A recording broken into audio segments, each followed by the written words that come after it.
This call is now being recorded.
ठीक है,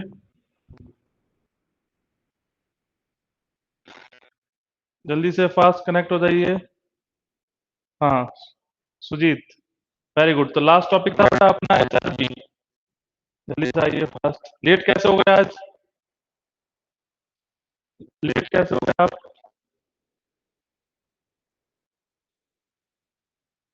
जल्दी आइए फास्ट। ओके, तो स्टार्ट करें सेशन। वॉइस क्लियर है सभी को? स्टार्ट करें सेशन, जल्दी से बताइए कमेंट करके।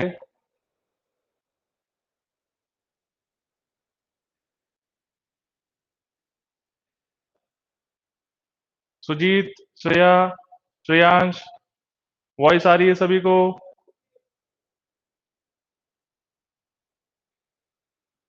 तो हम थे आपका सॉइल मैकेनिक्स, और सॉइल मैकेनिक्स के अंदर चैप्टर नंबर 3 पे। Yes, very good. तो लास्ट टॉपिक अपना एचआरबी क्लासिफिकेशन ही था। लास्ट टॉपिक क्या था अपना? एचआरबी क्लासिफिकेशन, या कुछ और था? जल्दी से बताइएगा लास्ट टॉपिक।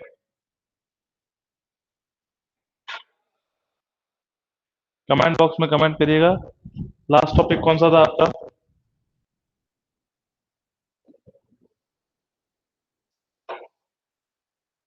यस, एचआरबी था, वेरी गुड। तो हाईवे रिसर्च बोर्ड क्लासिफिकेशन भी कहते हैं। एचआरबी क्लासिफिकेशन की अगर फुल फॉर्म बात करें तो हाईवे रिसर्च बोर्ड क्लासिफिकेशन, इसका और नाम it is also known as AASHTO classification which is known as American Association of. Full form अगर बात करें तो फुल फॉर्म लिखिएगा अस्तो की, ये जो अस्तो है इनकी अगर फुल फॉर्म की बात करें तो लिखिएगा American Association of, American Association of state highway and transportation official. State highway and transportation transportation officials. Done. तो क्या बोलते हैं अस्तो को? American Association of state highway and transportation official भी कहते हैं अस्तो क्लासिफिकेशन को। और अगर बात करें according to AASHTO classification, soil are classified into 8 groups. जैसे हमने बात करा था Indian standard soil classification system से बोलते हैं आईएस क्लासिफिकेशन सिस्टम, उसमें 15 ग्रुप्स 18 ग्रुप्स थे, और यूनिफाइड के अंदर 15 ग्रुप्स के अंदर सॉइल को क्लासिफाई करा था। तो उसी तरह जो नेक्स्ट है अपना एचआरबी क्लासिफिकेशन और वी कैन से अस्तो क्लासिफिकेशन, इसके अंदर हम 8 ग्रुप्स के अंदर सॉइल को क्या करते हैं? क्लासिफाइड करते हैं। ग्रुप A1 से A8, उनका नेम क्या है? A1 टू A8, 8 ग्रुप से। और उसमें जो 8th ग्रुप है, 8th ग्रुप के अंदर हम रिप्रेजेंट करते हैं ऑर्गेनिक सॉइल को, सच एज पीट, मक, जो हम पढ़ चुके हैं टाइप ऑफ सॉइल इंट्रोडक्शन वाले पोर्शन के अंदर। तो लिखिएगा इसके अंदर, लिखिएगा according to HRB classification, according to HRB classification,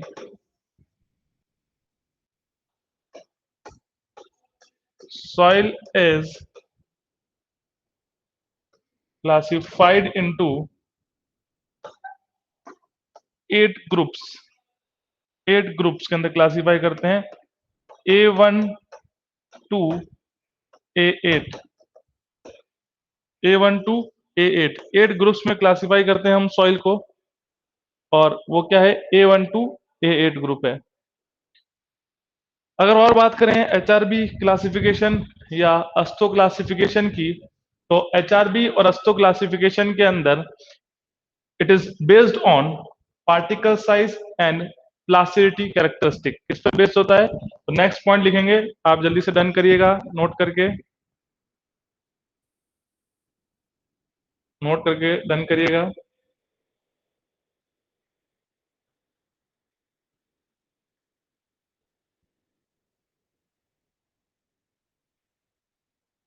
note करके डन करिए, फिर अपन आते हैं नेक्स्ट पे, नेक्स्ट पॉइंट पे।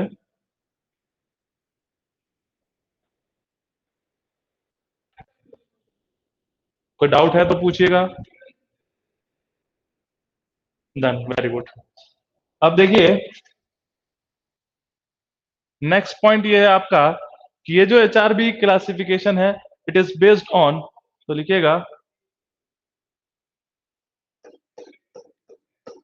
इट इज बेस्ड ऑन, दो चीजों पे बेस्ड होता है, और वो दो चीजें अगर बात करें प्लास्टिसिटी, पार्टिकल साइज और प्लास्टिसिटी कैरेक्टरिस्टिक। तो particle size distribution, particle size distribution and plasticity characteristic.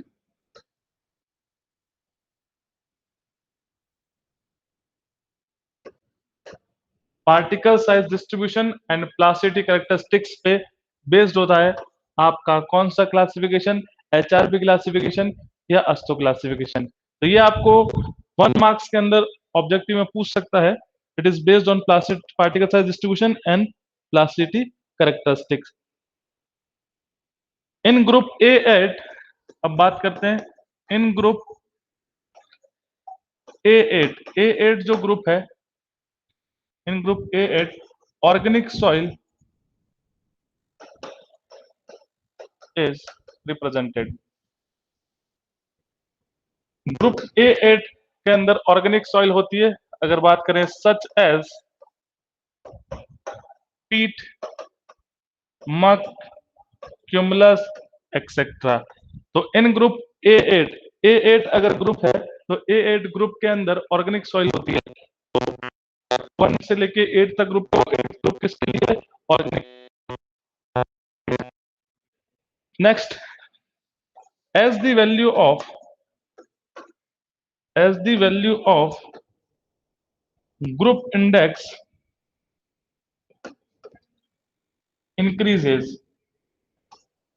as the value of group index increases, कि ग्रुप इंडेक्स की वैल्यू जैसे जैसे बढ़ेगी वैसे वैसे क्या होगा, सॉइल क्वालिटी पुअर हो जाएगी।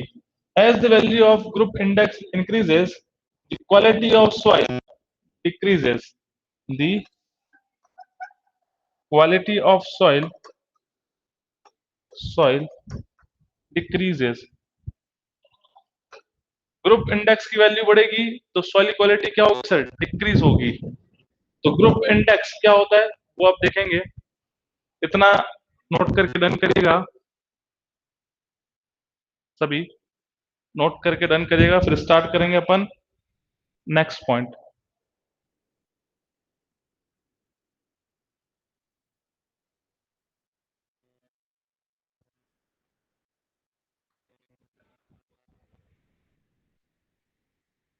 चलिए नोट करिएगा, सुजीत डन, वेरी गुड। अब आते हैं अपन ग्रुप इंडेक्स पे, तो लिखिएगा the value of group index GI is in between 0 to 20। Group index की वैल्यू कितनी होगी, 0 to 20 के बीच में ग्रुप इंडेक्स आपका लाई करता है। क्लियर हुआ, ग्रुप इंडेक्स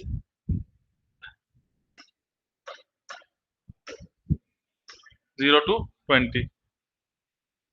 चलिए नेक्स्ट अगर बात करें ग्रुप इंडेक्स का फॉर्मूला, GI न्यूमेरिकल आता है ग्रुप इंडेक्स पे 0.02A, ठीक है, लिखिएगा 0.2A, 0.2A plus 0.005 AC plus 0.01 BD। ये फॉर्मूला है आपका ग्रुप इंडेक्स का। 0.2A plus 0.005 AC plus 0.01 BD। अब सबसे इंपॉर्टेंट चीज क्या है सर, ये ABCD समझना। अगर ये ABCD अगर हमें समझ में आ गए तो न्यूमेरिकल का करना हो जाएगा बड़ा ही इजी हो जाएगा आपको। तो नोट करिएगा पहले और फिर मैं बताता हूं कि यहाँ पे ए रिप्रेजेंट किसको करता है।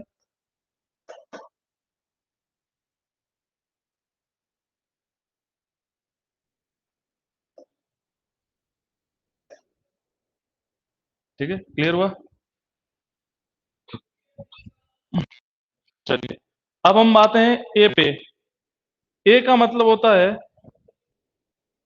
परसेंटेज पासिंग, कितना परसेंट पार्टिकल पास कर रहा है किस सीव से, 75 माइक्रोन सीव से। तो परसेंटेज पासिंग गिवन होगा फ्रॉम 75 माइक्रोन सीव। क्लियर है। तो लिखिएगा ए के अंदर quantity of soil sample passing on, quantity of soil sample passing from 75 micron sieve। ठीक है, quantity of soil sample passing from 75 micron sieve। 75 micron के sieve से जो पार्टिकल पास करते हैं उनकी क्वांटिटी कितनी है, तो कितने परसेंट पार्टिकल पास करते हैं, तो वो हम क्या लिखेंगे, यहाँ पे हम उसको लिख देंगे। क्लियर हुआ। अगर हम बात करें इसी के फॉर्मूले की, ये तो सर इसका मीनिंग हुआ। अगर हम फॉर्मूले की बात करें तो फॉर्मूला देखिएगा, ए को क्या लिख सकते हैं, percentage passing minus 35, percentage passing minus 35। तो क्वांटिटी ऑफ सॉइल क्या लिखेंगे, quantity of soil passing through 75 micron. तो कितना क्वांटिटी ऑफ सॉइल पास करिए, तो कितना परसेंट पास करिए, minus 35। This will give you the value of A. अब अगर बात करें कि क्या इसकी रेंज होती है, ये ए की वैल्यू कहां तक लाई कर सकती है, 0 टू 40 लाई कर सकती है। क्या परमिसिबल वैल्यू है सर, ये जो ए वैल्यू जो हम निकालेंगे ये कितनी होनी चाहिए, परसेंटेज पासिंग है कितनी होनी चाहिए, 0 टू 40 के बीच में लाई करनी चाहिए। अब देखिएगा गेट में क्या आता है, आप जब उसको कैलकुलेट करोगे तो वैल्यू क्या आ गई, 55 आ गई। तो अब क्या करना है, अगर वैल्यू ज्यादा आती है then you can adopt the maximum value, और अगर वैल्यू नेगेटिव आती है या कम आती है, जीरो से मतलब नेगेटिव, तो आपको जीरो ले लेना है, बस इस बात का ध्यान रखना है। अब इसकी परसेंटेज पासिंग फ्रॉम 75 माइक्रोन सीव, तो कितना रेंज होगी, 0 से 40 तो हो गया, तो कितना रेंज होगी भाई, 35 आ गया तो जीरो होगा। ठीक है, वो तो रेंज में आ गया। तो 35, और 35 से लेके कब तक होना चाहिए, तो सर 40 का डिफरेंस है, 35 40 कितना हो गया, 75। तो greater then 35 but not more then, तो क्या लिख सकते हैं इसी के आगे, greater than 35% but not more then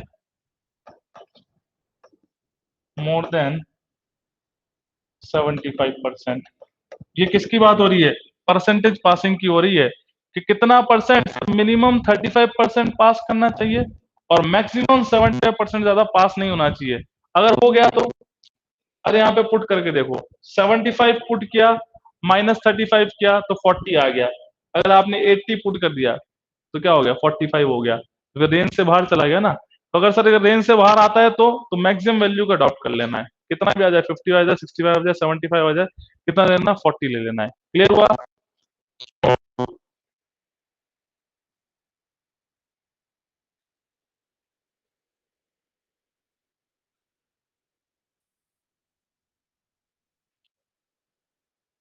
और नोट करके डन करिएगा।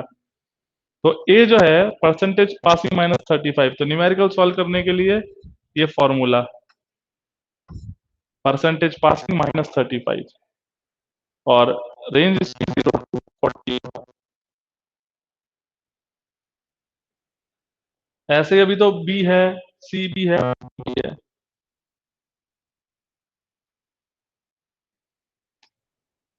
बिल्कुल जीरो लेना है, बिल्कुल 35 हो तो जीरो लेना है, बिल्कुल।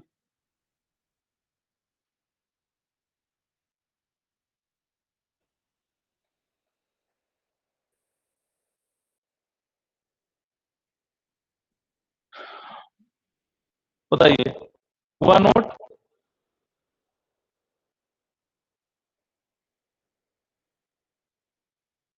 Yes, very good. चलिए अब आते हैं बी पे। बी की बात करते हैं and here B is equals to quantity of soil, क्या हो गया इतना,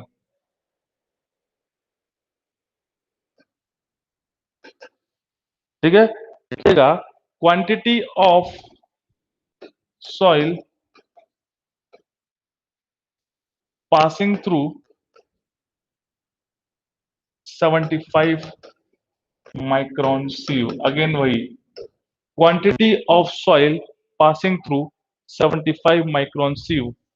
अब इस बी का फॉर्मूला लिखते हैं, देखिएगा B is equals to percentage passing through 75 micron sieve minus 15, minus 15। Clear हुआ?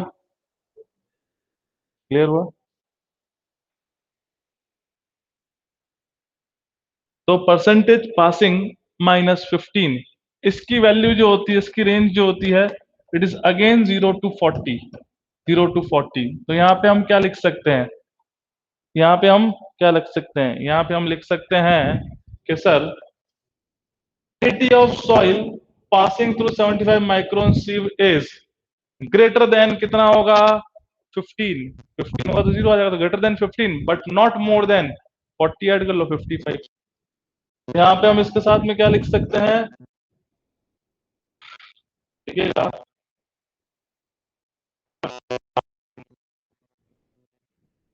Greater than, greater than 15%, not more than 55%। Done हो गया? बताओ सर 15% से ज्यादा होना चाहिए, बट 55% ज्यादा नहीं होना चाहिए। 55 से ज्यादा हो जाएगा तो रेंज एक्सीड कर जाएगी। 55 माइनस 15 40 हो गया। 55 से ऊपर जाते ही क्या हो जाएगा सर, 40 से ज्यादा हो जाएगा। और रेंज कितनी है, 0 से 40 है। तो परसेंटेज पासिंग माइनस 15, ए क्या था, परसेंटेज पासिंग माइनस 35, और B percentage passing minus 15। Note करिएगा।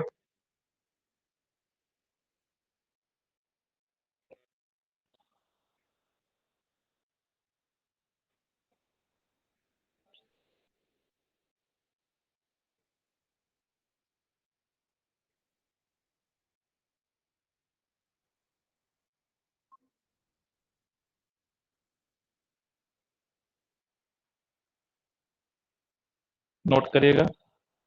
बी क्या है आपका, quantity of soil passing to 75 micron greater than 15 but not more than 55, क्योंकि इसकी जो रेंज है 0 से 40 है। और फॉर्मूला जो है वो क्या है आपका, D is equal to percentage passing, B is equal to percentage passing minus 15, और ए था परसेंटेज पासिंग माइनस 35। तो ये फॉर्मूले आपके लिए यूजफुल होंगे। अभी न्यूमेरिकल भी कराऊंगा मैं इस पे एक, तो एक बार इसको अच्छे से समझ लेना ताकि न्यूमेरिकल इजी हो जाए।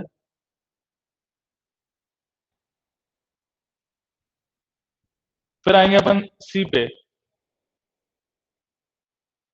पहले नोट करके डन करिएगा, फिर आएंगे अपन सी पे।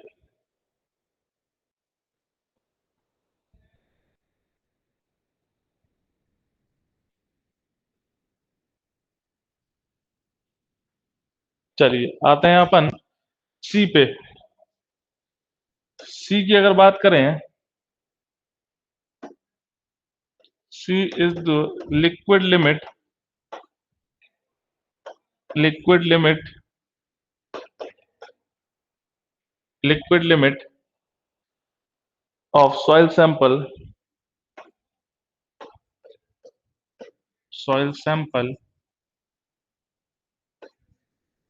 greater than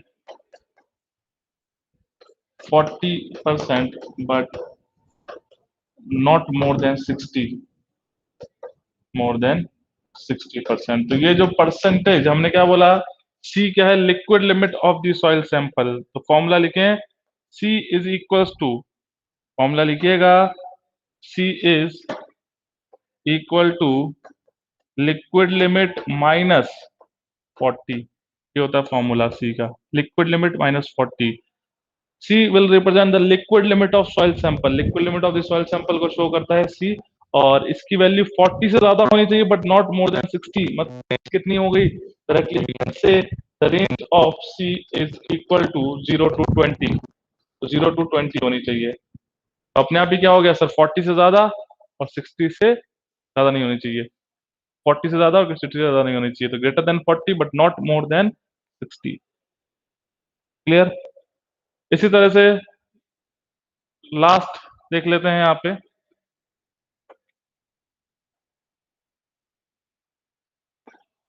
D D is equals to D is equals to plasticity index of soil, plasticity index of soil कितना, greater than 20, greater than 10 but not more than 30, greater than 10% but not more than, but not more than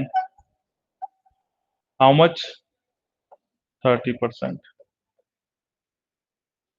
तो D का formula लिख लीजिएगा, D का formula हम क्या लिखेंगे वो देखिए, D is equal to plasticity index IP minus 10, D is equal to IP minus 10, note down करके डन करिएगा,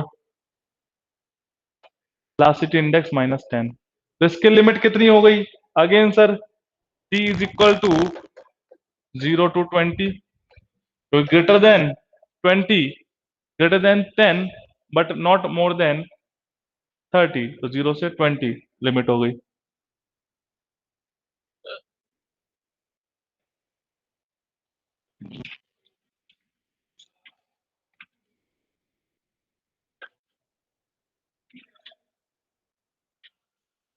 फिर आते हैं अपन ग्रुप इंडेक्स के, फिर आते हैं अपन ग्रुप इंडेक्स के टेबल के ऊपर।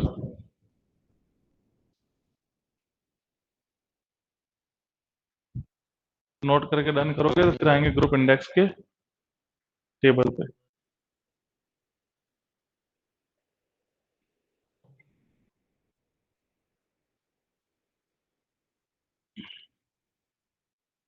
आपकी स्ट्रेंथ कम क्यों रहती है?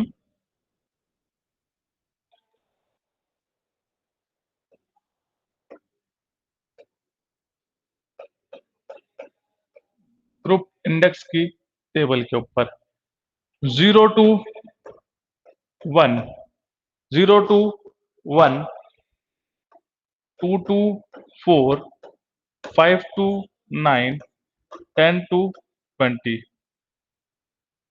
अब जैसे जैसे ग्रुप इंडेक्स बढ़ेगी, क्या चीज लिखाया था, सॉइल की क्वालिटी क्या होगी, पुअर होगी, सॉइल की क्वालिटी क्या होगी, पुअर होगी।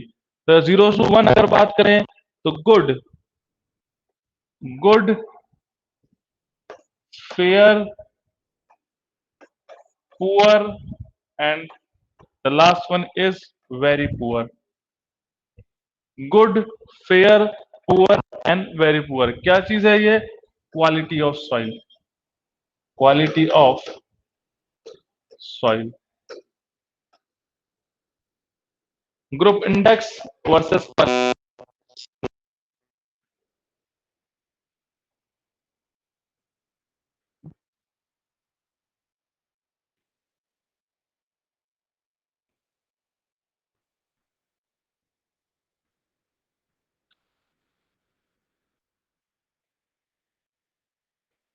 तो 0 to 1, 2 to 4, 5 to 9 and 10 to 20, good, fair, poor and very poor।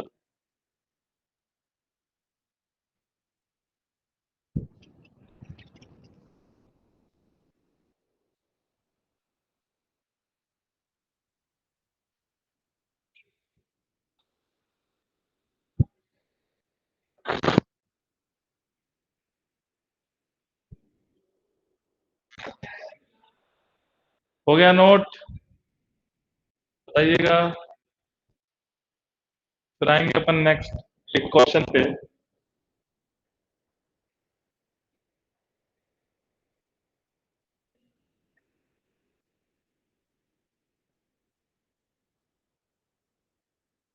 0 to 1 very good. चलिए क्वेश्चन लिखिए फिर। Question is find out the group index value, find out the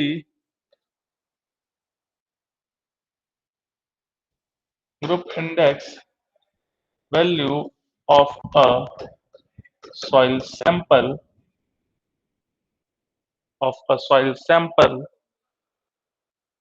passing on 75 micron sieve या passing through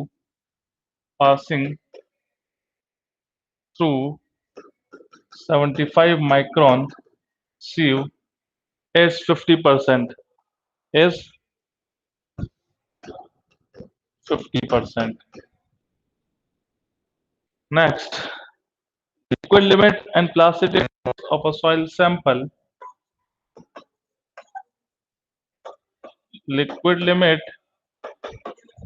and plasticity index of a soil sample is what?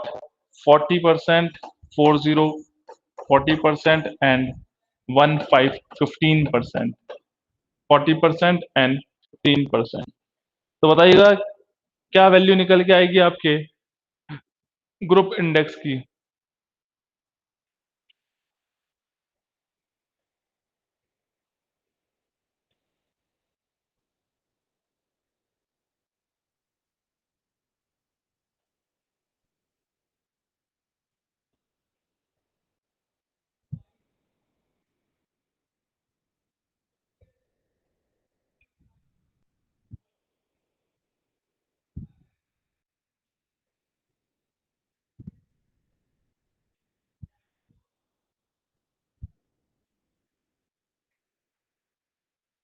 बताइए क्या answer आ रहा है group index का। बिल्कुल इजी क्वेश्चन दिया है आपको, एकदम बेसिक क्वेश्चन है।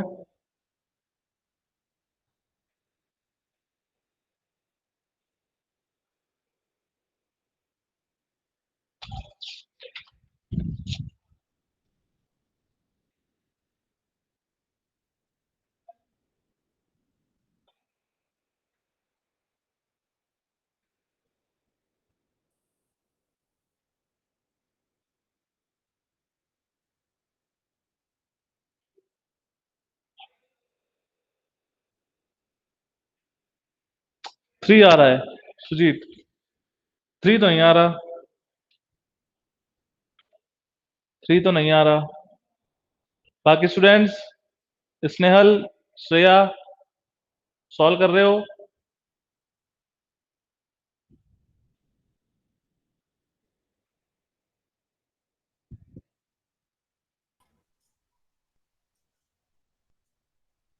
बताइए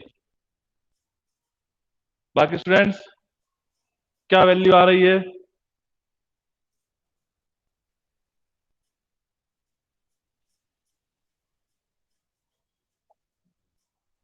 सॉल्व हो रहा है नहीं हो रहा है, इशू है?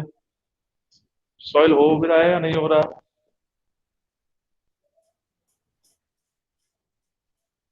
बताइए, सॉल्व करिए। क्वेश्चन दिया है मैंने आपको 5.5 श्रेया, 5.25 नहीं, 5.25 भी नहीं है।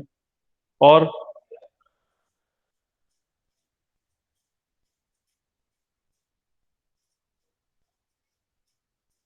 सॉल्यूशन में इतना दिक्कत कैसे हो रही है आपको? निखिल म्यूट कर दो।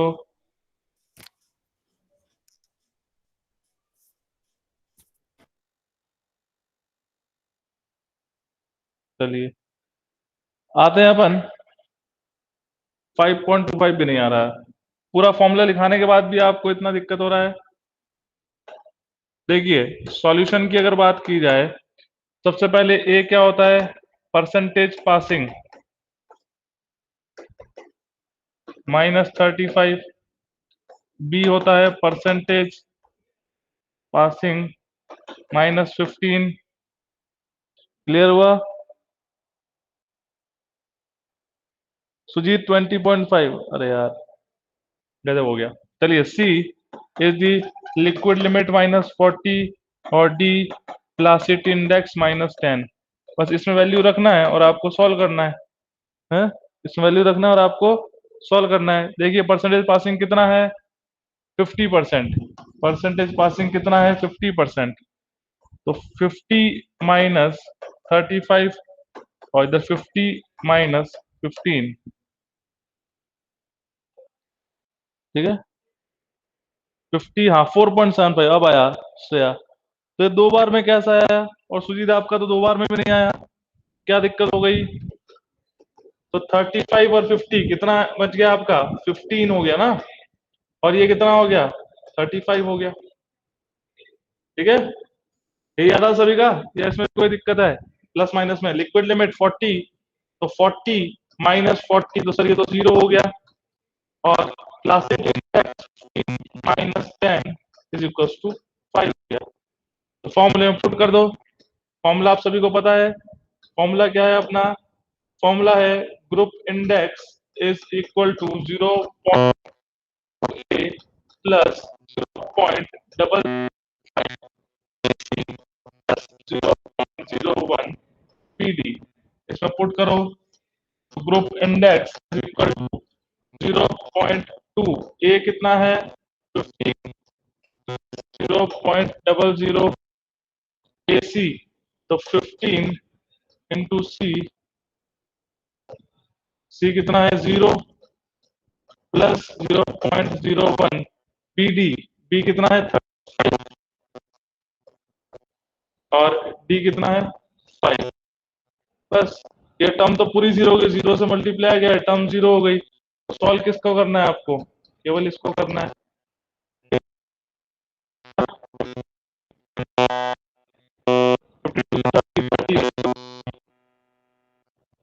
यहाँ पे 0.01 इंटू 35 इंटू 5, तो 35 इंटू 5 कितना हो गया 175, तो 3 प्लस 1.75 100 कर दिया, ये सीधे आ गया 4.75 बिना कैलकुलेटर के। हैं, फिर गलती कैसे होती सुजीत? अब आ गया, कहाँ गलती हुई, किस पॉइंट पे आपने? बेसिक क्वेश्चन है कि आप उस फॉर्मूले को अप्लाई तो करना सीखें कि फॉर्मूला जो है वो कैसे अप्लाई होता है। कंडीशंस बनती चली जाएंगी अब इस पे। और कहाँ गलती हुई थी, कि जीरो वाला डाटा पुट नहीं किया होगा आपने, जहां तक लग रहा है। ठीक है,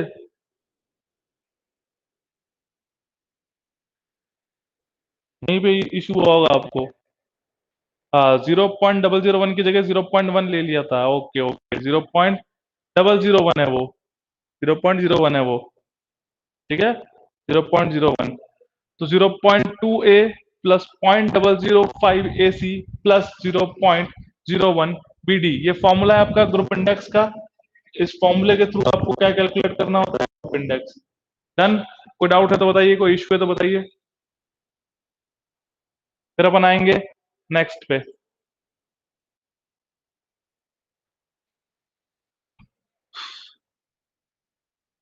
नोट करके डन करिएगा, फिर आते हैं अपन नेक्स्ट। मैं आपको क्वेश्चन कराऊंगा फाइननेस मॉड्यूलस पे। हाँ, फाइननेस मॉड्यूलस पे कराता हूँ मैं आपको। एक और क्वेश्चन कराता हूँ नेक्स्ट टाइप का, फाइननेस मॉड्यूलस पे। इसको डन करिए नोट करके।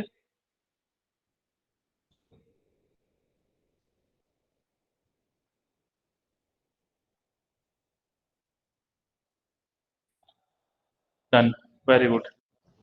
नेक्स्ट टॉपिक में आपको, या नेक्स्ट क्वेश्चन में आपको देता हूँ फाइननेस मॉड्यूलस का, जो हम सॉइल वगैरह के अंदर बीएमसी के अंदर पढ़ते हैं। फाइननेस मॉड्यूलस देखिएगा, फाइननेस मॉड्यूलस क्वेश्चन क्या है, फाइननेस मॉड्यूलस से बड़ा ही अच्छा क्वेश्चन है। उसमें आपको वैल्यू निकालनी होती है फाइननेस मॉड्यूलस की। किसी को पता है फाइननेस मॉड्यूलस कैसे कैलकुलेट करते हैं? बीएमसी पढ़ा है, बिल्डिंग मटेरियल कंस्ट्रक्शन, उसमें फाइननेस मॉड्यूलस आता है, फाइननेस मॉड्यूलस आता है। तो देखिए यहाँ पे गिवन है, आपको कितने कॉलम बनाने हैं, 1 2 3 4, 4 कॉलम बनाने हैं। सी साइज गिवन है, नेक्स्ट कॉलम में जो आपको गिवन है वो वेट ऑफ सैंड रिटेन्ड, बस ये दो ही कॉलम गिवन है। 4 कॉलम इसलिए बोला क्योंकि वो तो सॉल्यूशन करने के हैं। तो weight of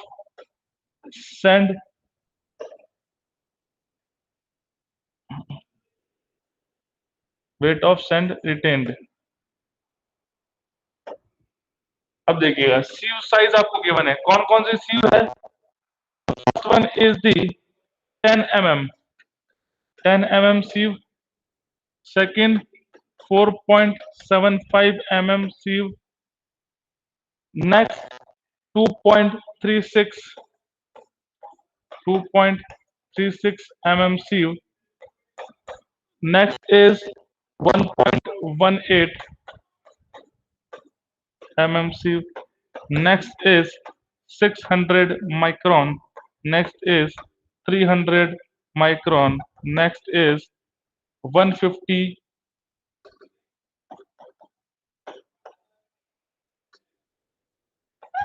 micron, and last one is pan. Last होता है पेन। सीव एनालिसिस किया है आप सभी ने, कुछ चीजें याद आई कि नंबर ऑफ सीव लगाते हैं, सबसे बड़ी सीव ऊपर, देन फिर उससे नीचे, फिर उससे नीचे उनसे छोटी साइज की सीव आती है।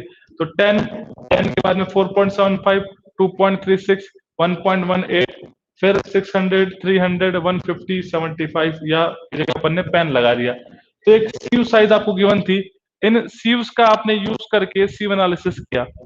पढ़ा तो था आपने सीव एनालिसिस, याद आ रही है कुछ बात। सीव एनालिसिस किसमें पढ़ा था, पार्टिकल साइज एनालिसिस के अंदर। एक होता है सीव और एक होता है आपका सेडिमेंटेशन। एक होता है सीव, दूसरा होता है सेडिमेंटेशन। क्लियर हुआ। तो उसकी बात कर रहे हैं। ये आपको क्वेश्चन गिवन है और हर पे जो वेट है वो गिवन है, बस इतना ही क्वेश्चन गिवन है आपको, इतना ही आपको क्वेश्चन गिवन है। Weight retained on each sieve given है आपको, और size of the sieves question में गिवन है। तो 10 mm की सीव पे कितना वेट रिटेन्ड हुआ है, तो वो है 0। वेट रिटेन्ड कितना हुआ है, 0 हुआ है। वेट रिटेन्ड किस में दे रखा है, यूनिट है इनकी ग्राम, ग्राम्स में दे रखा है आपको 0। 4.75 पे कितना हुआ है, 10 ग्राम रिटेन हुआ है।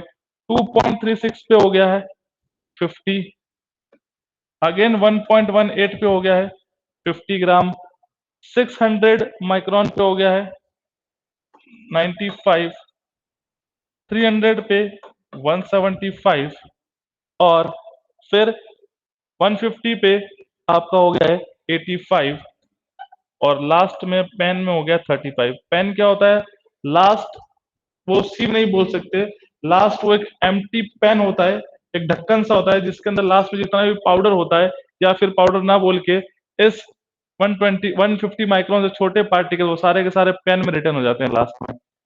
ठीक है, सारे के सारे किसमें, पेन में रिटर्न हो जाते हैं। ये है क्वेश्चन।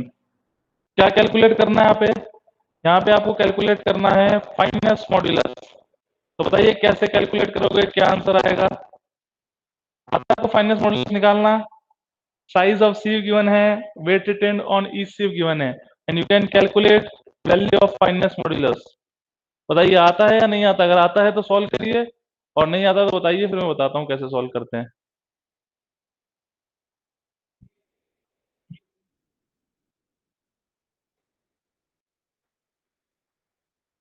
नो सर, कोई इशू नहीं। चलिए कोई बात नहीं। फाइनेस मॉड्यूलस कैसे कैलकुलेट करते हैं, तो अब इसके बाद आप जो टेबल बनाएंगे, ये तो क्वेश्चन है और ये बाद में इसका सॉल्यूशन है। तो इसके अंदर ये सॉल्यूशन की टेबल है, इसी को आगे फॉरवर्ड करते हैं। वेट रिटेन्ड या weight of sand retained on each sieve, ये ईच सीव पे कितना वेट रिटेन हो रहा है। 10 mm वाली पे 0 हुआ, 4.75 पे 10 हुआ, 2.36 पे 50 ग्राम हुआ, इस तरह से। सबसे पहले weight retained on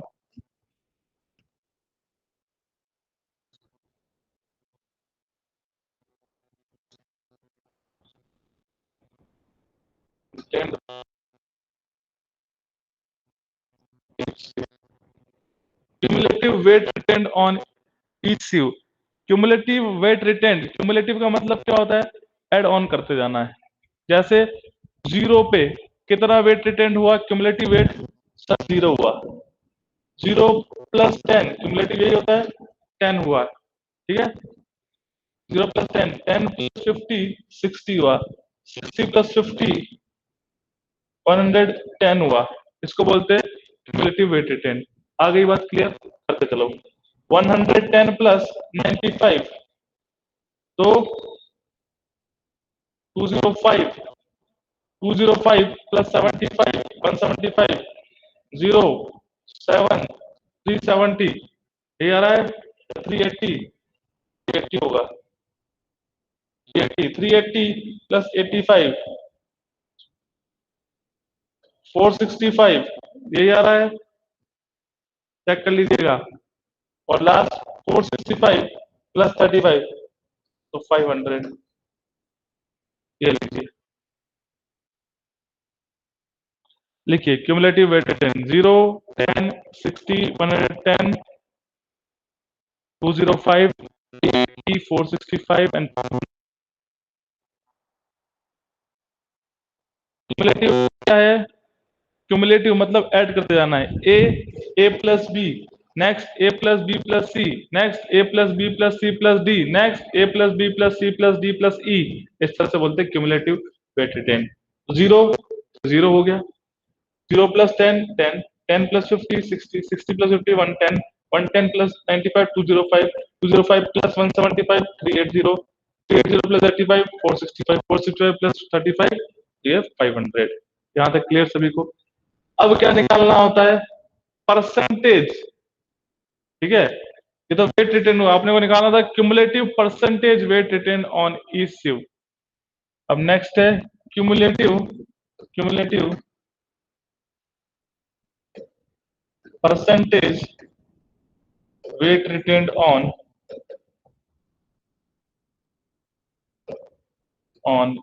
each sieve। Cumulative percentage weight retain on each sieve। अब ये कैसे निकालते हैं, देखिएगा। अगर 0 डिवाइडेड बाय टोटल वेट कितना है, इनको सम करिएगा। टोटल वेट कितना है, इनको जब सम करोगे तो लास्ट वेट कितना मिल रहा होगा टोटल, ये 500। ये क्या है, टोटल जो आपने सैंड ली थी वो कितना ली थी, 500 ग्राम्स ली थी। कितनी ली थी, 500 ग्राम्स ली थी। यहाँ तक क्लियर हुआ, कोई डाउट है तो बता दीजिएगा। यहाँ तक क्लियर है, कोई डाउट है तो बता दीजिएगा।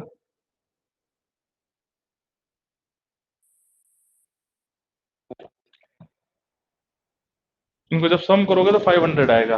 अब percentage, cumulative percentage weight retain on each sieve, percentage 0 out of कितना, 0। Clear. Second, second 10, 10 out of 500 gram sieve retain, 500 gram into 100,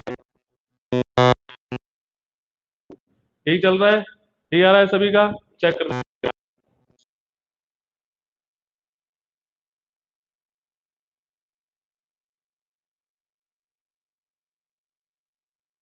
next 110 divided by 500 into 100 तो कितना, 5 2 जा 10 और 5 2 जा 22। क्लियर हुआ। नेक्स्ट 205, 205 200 तो 5 4 जा 20 एंड या 5 तो कितना हो गया 41। चेक करते जाना आप भी, है ना।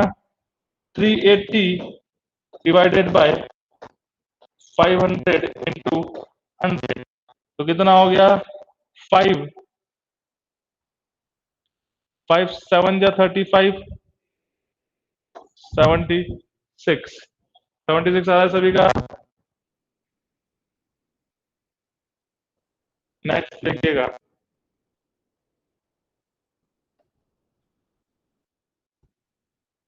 465 डिवाइडेड बाय 500 into 100, 5 9 जा 45, 5 3 15, 93 आ रहा है सभी का। चेक करते रहिएगा। लास्ट में क्या आएगा, 500 into 100 तो 100%, ठीक है। मतलब इसको कोई मतलब ही नहीं हुआ, 500 रिटेन हो गया, इसका तो कोई मतलब नहीं होता। इसको क्या कर देते हैं अपन, जीरो लिख देते हैं, इसको डैश कर देते हैं, पूरे में से पूरा एक डैश हो गया। क्लियर, नोट करिएगा।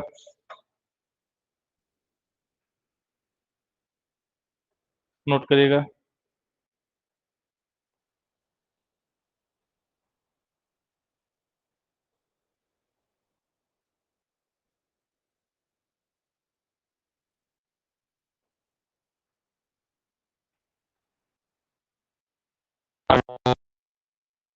पॉइंट तो नहीं बेटा, 12 है, 2 12 41 46 93, ठीक है।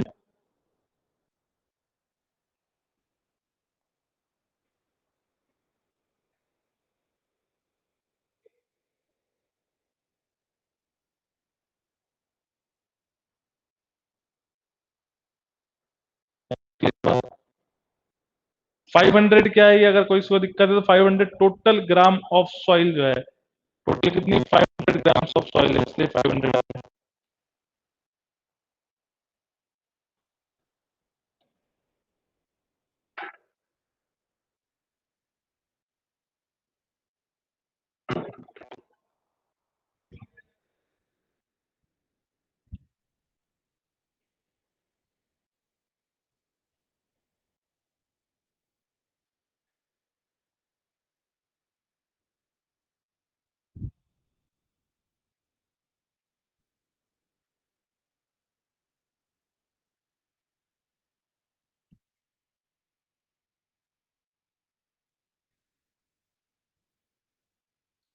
नोट हो गया सभी का, तो डन करिएगा।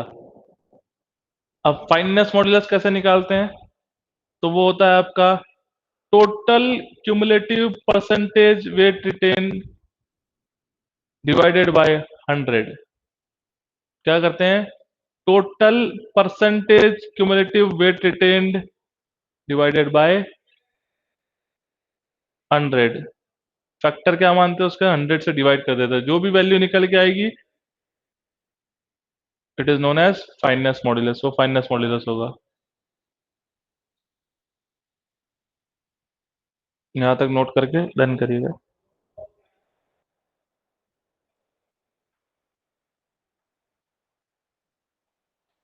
ये हेडिंग देख लो इनकी,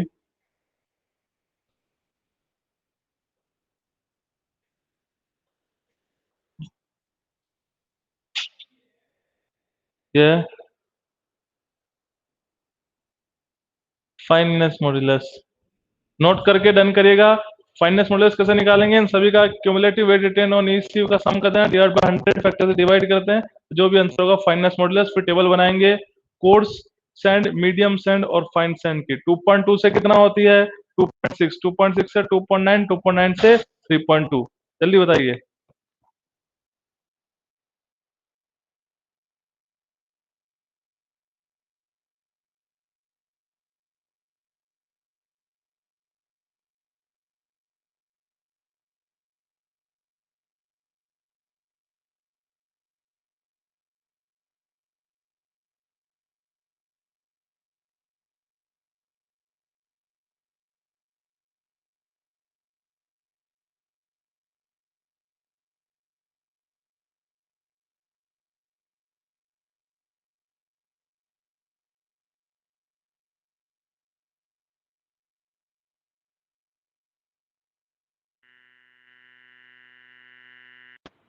अरे हुआ डन, या अभी तक नोट ही कर रहे हो, डन हुआ है अभी तक नोट ही कर रहे हो,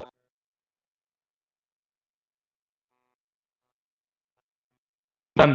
चलिए अब देखिएगा कैसे कैलकुलेट करते हैं परसेंटेज वेट रिटेन, मतलब आपका फाइननेस मॉड्यूलस।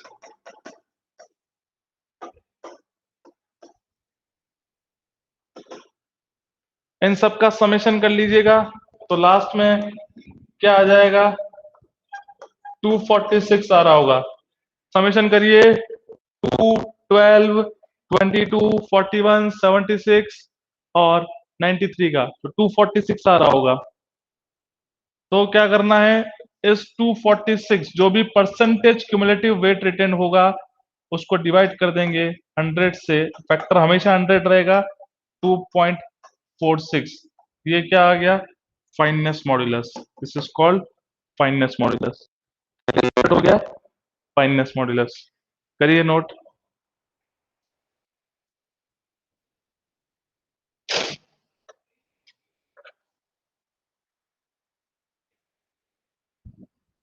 ठीक है, अब आते हैं अपन अब आते हैं अपन इसकी टेबल पे। फाइननेस मॉड्यूलस की अगर टेबल की बात करें फॉर द सैंड, है ना, तो टाइप ऑफ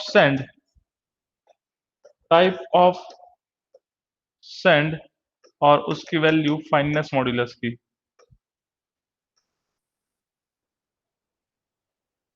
तो क्या लिखेंगे, fine sand, medium sand and coarse sand.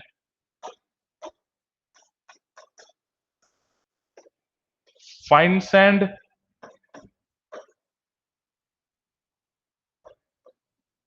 Medium sand and coarse sand. Fine, medium, course, 2.2 से 2.2 से 2.6, 2.6, ठीक है, 2.6 से 2.9, 2.9 से 3.2, ये है आपकी टेबल फाइननेस मॉड्यूलस की। इसके अकॉर्डिंग हमारी क्या आ रही है, 2.46, 2.46, इट मीन्स कैसी है, फाइन सैंड है।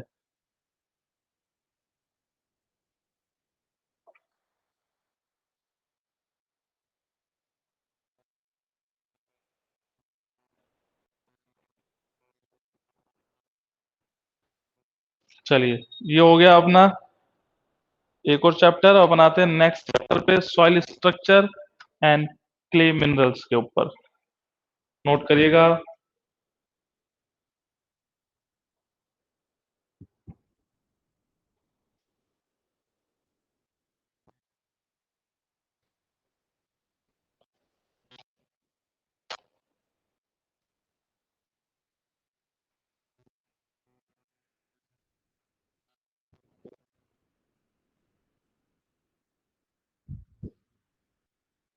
नोट करिएगा और डन करिए। उसके बाद अपन आते हैं next chapter is soil structure and clay mineral. बात करें अगर थ्योरेटिकल पॉइंट ऑफ व्यू से तो बड़ा ही इंपॉर्टेंट चैप्टर है। नेक्स्ट जो चैप्टर हम पढ़ने वाले हैं,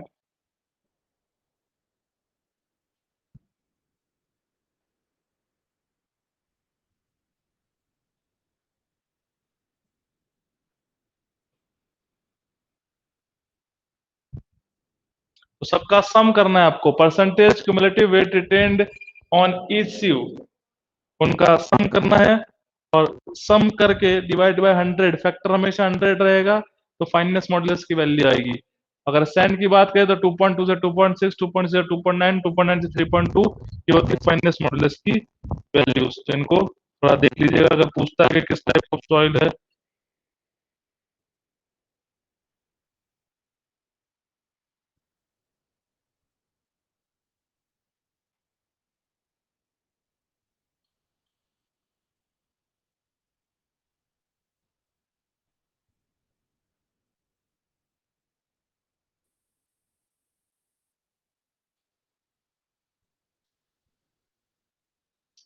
डन हुआ।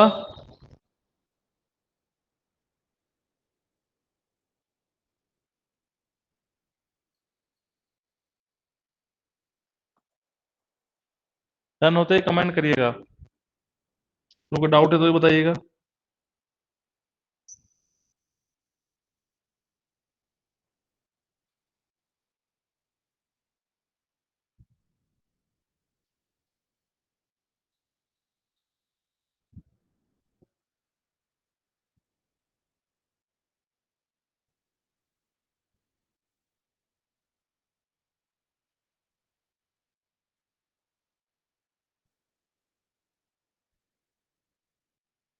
क्या हो गया, नोट ही कर रहे हो क्या अभी तक?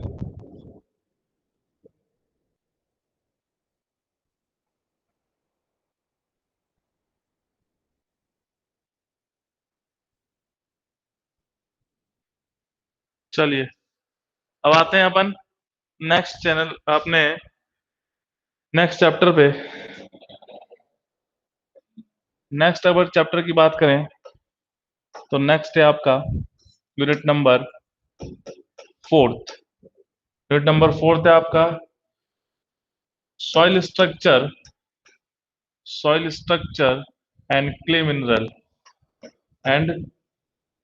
Minerals, clay minerals. तो ऑब्जेक्टिव क्वेश्चंस का चांसेस रहते हैं इस चैप्टर से, soil structure and clay minerals से।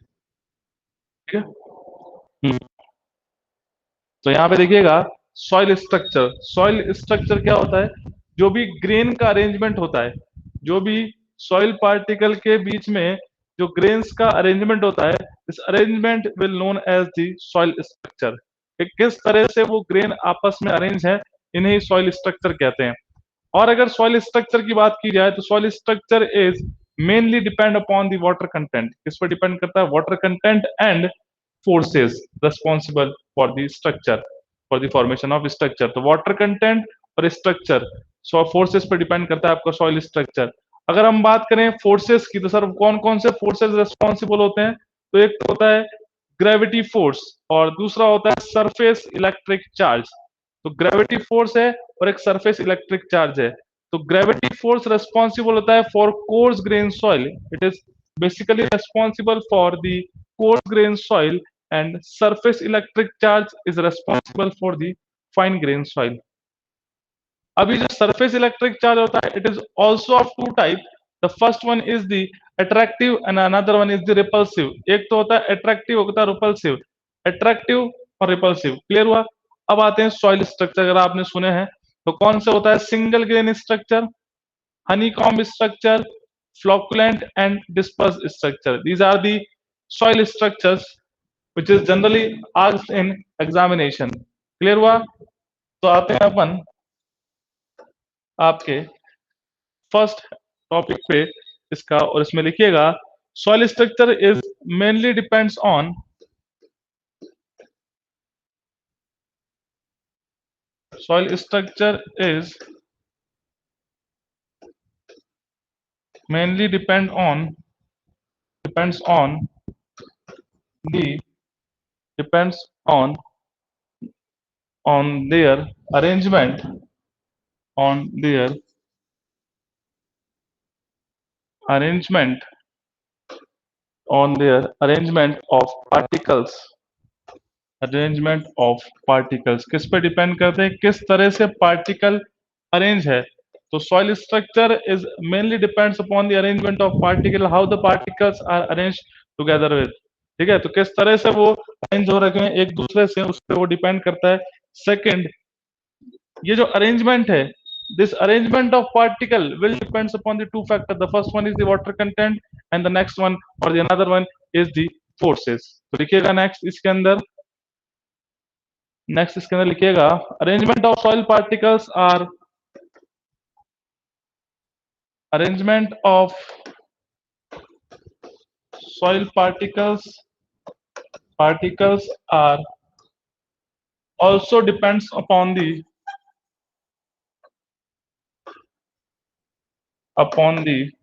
also depends upon the forces and the water present in it, forces and the water present in it। किस पे डिपेंड करता है? It will depend upon the forces. कौन कौन से forces है और वाटर कंटेंट जो प्रेजेंट है उन पे डिपेंड करता है। क्या चीज? Arrangement, arrangement of soil particle will depend upon the forces, water content present in. फिर अगर बात करें, इसको नोट करके डन करिएगा, नोट करके पहले डन करिएगा।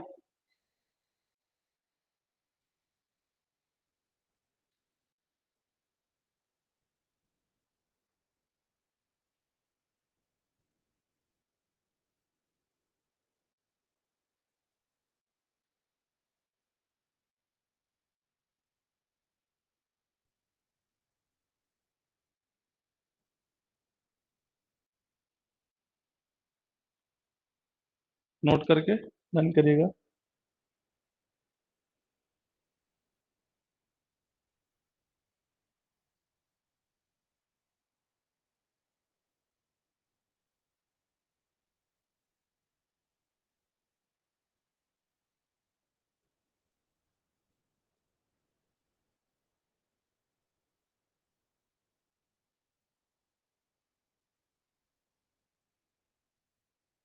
क्या हुआ, नोट हो गया?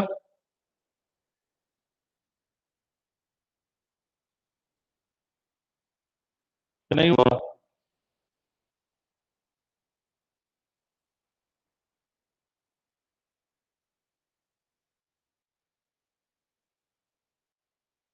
चलिए फिर अपन आते हैं नेक्स्ट पे। फोर्सेस की अगर बात की जाए तो अब आइएगा, major force responsible, major force responsible, major force कौन सा रेस्पॉन्सिबल है? The first one is the gravity force and the another one is the surface electric charge, surface electric charge. दो फोर्सेस रेस्पॉन्सिबल होते हैं और वो कौन से हैं?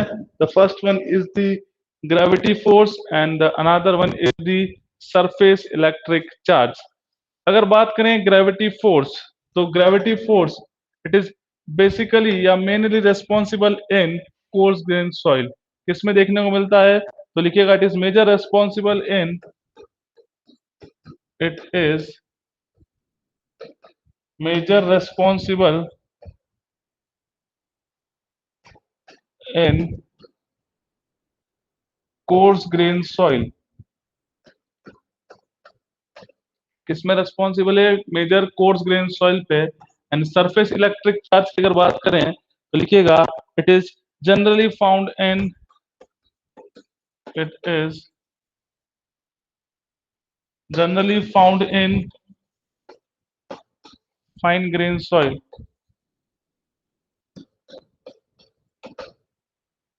So it is major responsible in coarse grain soil. It is generally found in fine grain soil. Which surface electric charge?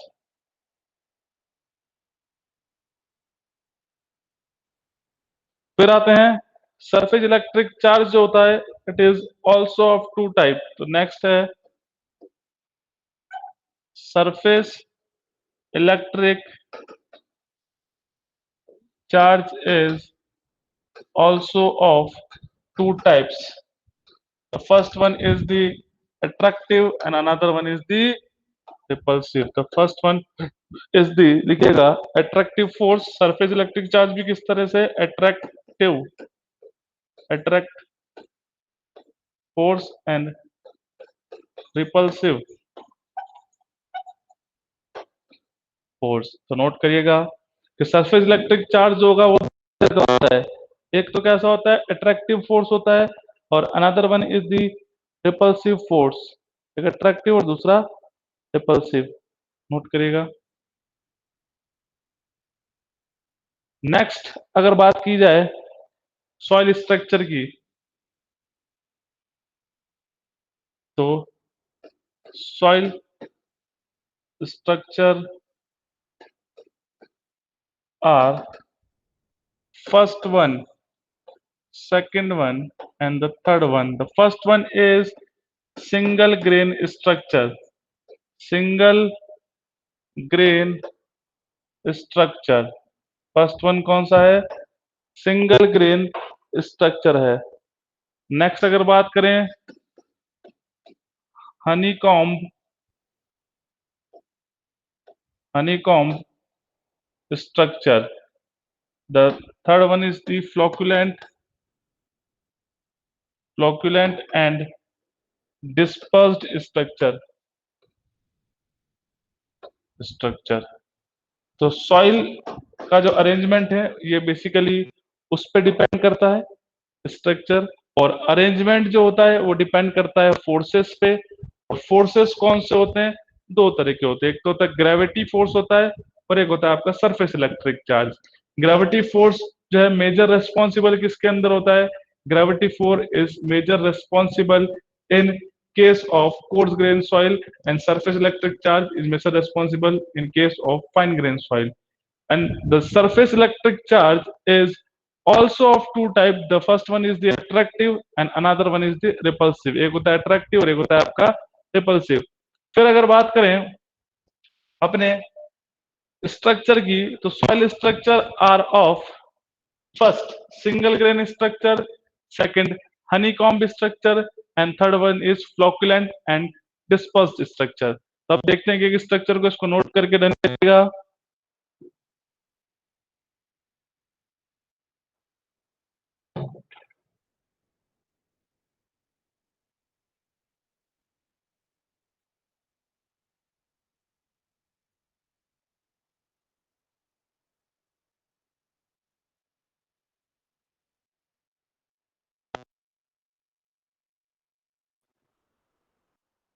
चलिए अब अपन आते हैं फर्स्ट डाउन grain structure.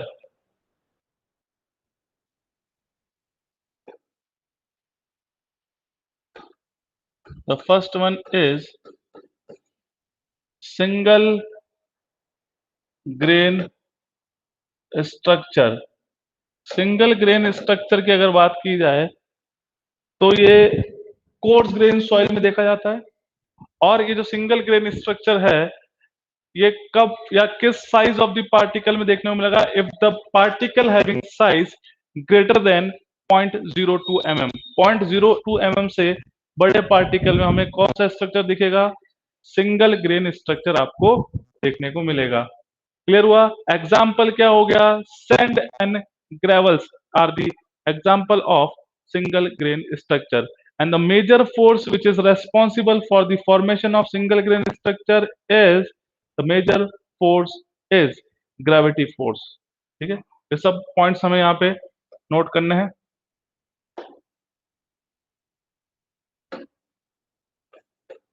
लिखिएगा first point, it is found in coarse grain soil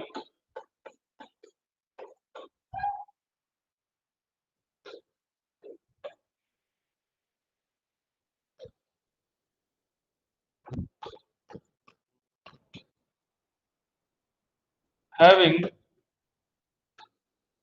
size greater than 0.02 mm. जिसकी size कितनी किससे बड़ी हो? 0.02 mm से बड़े साइज के पार्टिकल में we are showing the single grain structure. Next, major force responsible for the formation of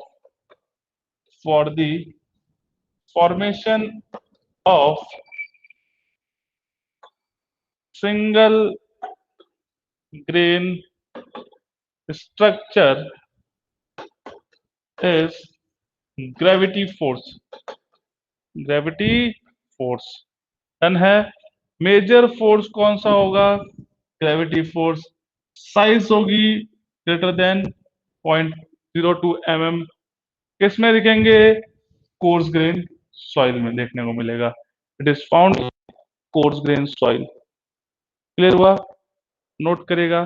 साथ में एग्जाम्पल भी लिख दीजिएगा, सैंड एंड ग्रेवल्स.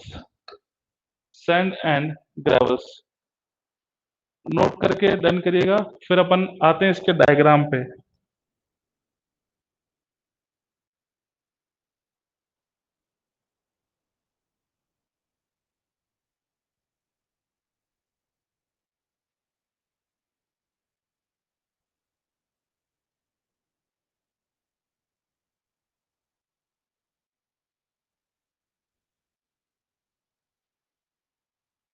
डन हो गया? Very good. फिर देखिएगा इसका स्ट्रक्चर कैसा दिखता है. कुछ इस तरह से पार्टिकल अरेंज होते हैं.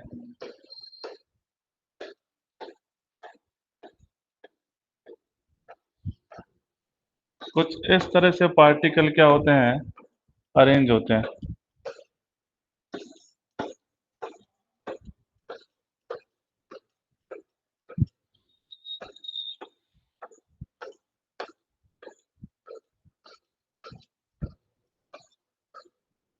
ये होता है आपका सिंगल ग्रेन स्ट्रक्चर। ये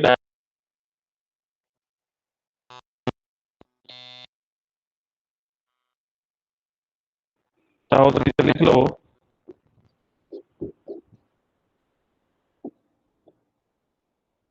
सिंगल ग्रेन स्ट्रक्चर किसका डायग्राम है? सिंगल ग्रेन स्ट्रक्चर का डायग्राम है। सिंगल ग्रेन स्ट्रक्चर का डायग्राम है, नोट करके डन करिएगा। फिर अपन आएंगे next day, next one is the honeycomb structure. Note करके डन करिएगा। अपन नेक्स्ट आएंगे हनीकॉम्ब स्ट्रक्चर पे।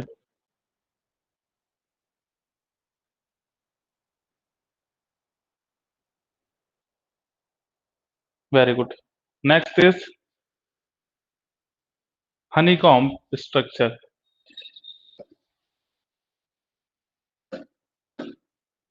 Second is honeycomb structure. अगर honeycomb structure की बात की जाए, अगर honeycomb structure की बात की जाए, तो it is found in those soil which having particle size greater than 0.2 to 0.002। ये उन सॉइल्स में दिखेगा जिनकी पार्टिकल साइज 0.02 से लेके 0.002 mm के बीच में है। In this type of soil structure, both surface electric charge as well as gravity force are responsible। ठीक है, दोनों ही सरफेस इलेक्ट्रिक चार्ज भी होगा और ग्रेविटी फोर्स भी होगा रेस्पॉन्सिबल। एग्जाम्पल है इसका most of the silt and some of the clay is the example of the honeycomb structure. ठीक है, तो इसमें लिखिएगा point first is it is found in soil having size it is found in soil having size in between 0.02 mm to 0.002 mm। तो 0.02 से 0.002 mm के बीच वाले particles में हमें कौन सा फोर्स या कौन सा हमें स्ट्रक्चर दिखेगा, तो वो है हनीकॉम्ब स्ट्रक्चर। नेक्स्ट अगर बात करें तो gravity force and surface electric charge, gravity force and surface electric charge, gravity force and surface electric charge both play role in the both play role in the formation of honeycomb structure।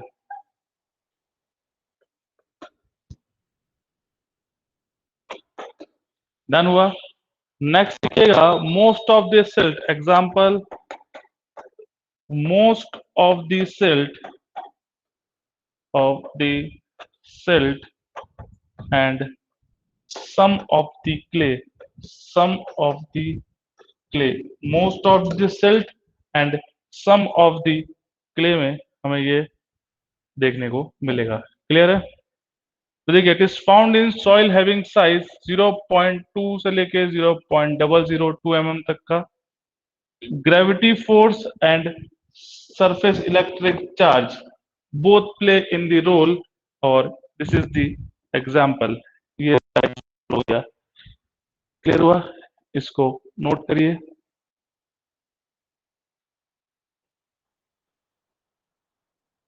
तो honeycomb structure के अंदर क्या था कि honeycomb structure is found in soil having size in between 0.2 to 0.002 mm। Gravity force and surface electric charge both play role in the formation of honeycomb structure। Most of the silt and some of the clay is the example of the soil in which honeycomb structure is shown।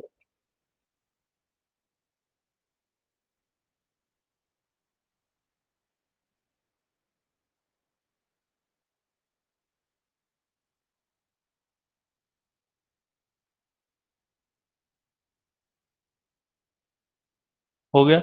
चलिए फिर आते हैं अपन diagram के ऊपर, honeycomb structure के diagram के ऊपर आते हैं।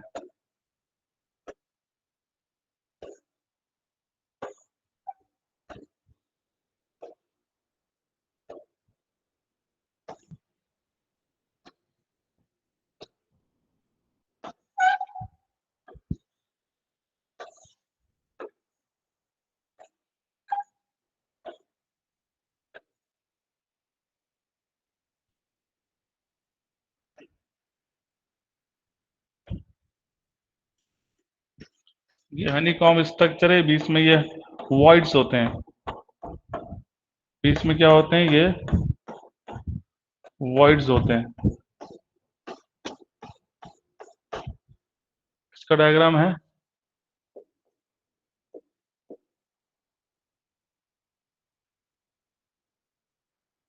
Honeycomb structure.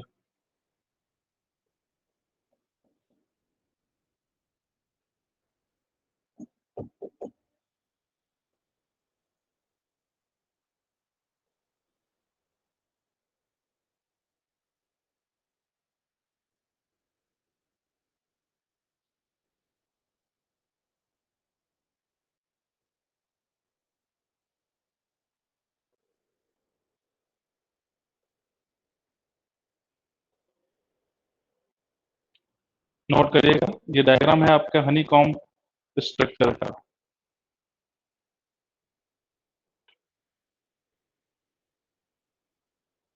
चलिए वेरी गुड। अब आते हैं अपन नेक्स्ट पे, the next flocculent and dispersed structure. Flocculent and dispersed structure. Flocculent and dispersed structure, अगर बात की जाए फ्लोक्युलेंट और डिस्पर्स्ड स्ट्रक्चर की, तो उसमें क्या होता है, it is found in those soil having particle size less than 0.002 mm। 0.002 mm से छोटे पार्टिकल्स के अंदर हमें क्या देखने को मिलता है सर, हमें फ्लोकुलेंट एंड डिस्पर्स स्ट्रक्चर देखने को मिलते हैं। इससे 0.002 mm से छोटे पार्टिकल के अंदर, पार्टिकल की साइज जितनी फाइनर, जितना स्मॉलर, उसमें उतनी ही क्या होगी, उसमें उतनी ही क्या होगी सर, उसमें उतनी ही ज्यादा सरफेस इलेक्ट्रिक चार्ज एक्ट करेगा। मतलब फाइन पार्टिकल में सरफेस इलेक्ट्रिक चार्ज एक्ट करता है, तो इसके अंदर मेजर जो रोल प्ले करेगा वो करेगा सरफेस इलेक्ट्रिक चार्ज। और ये फ्लोकुलेंट और डिस्पर्स दो अलग अलग अरेंजमेंट है स्ट्रक्चर के। एक में सरफेस इलेक्ट्रिक चार्ज अट्रैक्टिव होगा और दूसरे में सरफेस इलेक्ट्रिक चार्ज कैसा होगा, रिपल्सिव नेचर का होगा। ठीक है, तो आइएगा,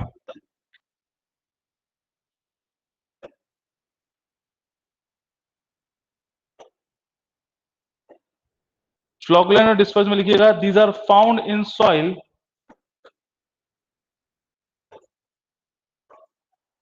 these are found in soil having particle size smaller than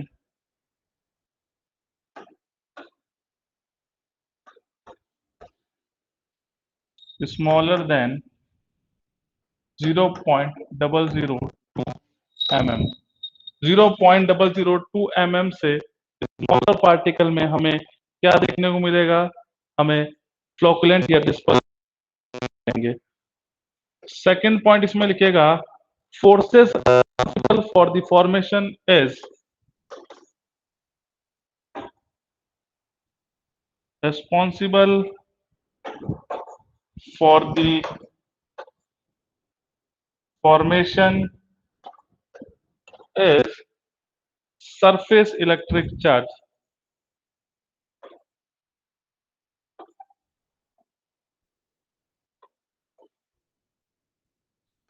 surface electric charge जो है ये मेजर फोर्स होता है रेस्पॉन्सिबल। तो साइज स्मॉलर देन 0.002 और मेजर फोर्स जो होता है सरफेस इलेक्ट्रिक चार्ज, वो इसके अंदर रोल प्ले करता है। क्लियर हुआ? नोट करिएगा।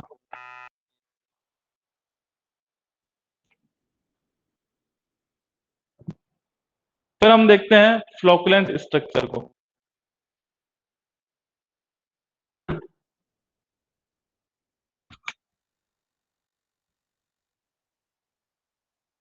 फिर हम देखेंगे फ्लोकुलेंट स्ट्रक्चर को।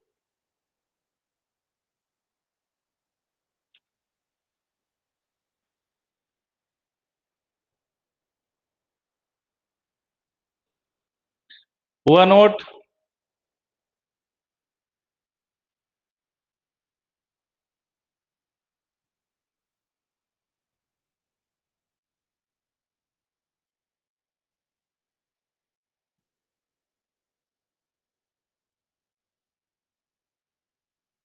चलिए, तो फिर अब आते हैं अपन नेक्स्ट पे, फ्लोकुलेंट स्ट्रक्चर।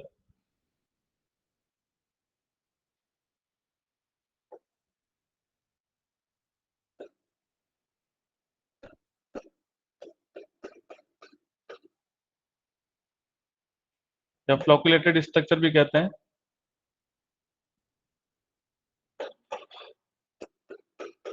अगर इस स्ट्रक्चर की बात की जाए, फ्लोकुलेंट या फ्लोकुलेटेड स्ट्रक्चर की बात की जाए, तो उसमें क्या चीज ध्यान रखनी है कि इस फ्लोकुलेंट स्ट्रक्चर में जो क्ले पार्टिकल्स होते हैं, they are arrange edge to face और edge to as.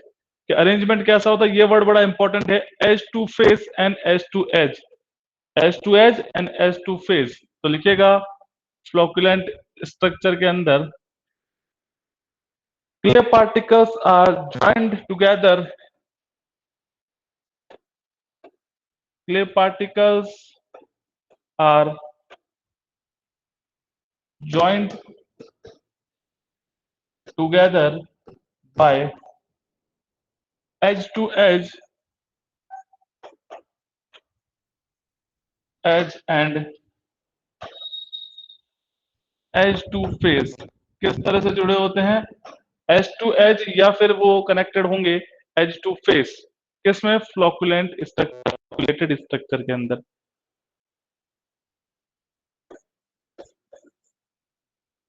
Through the through the attractive force.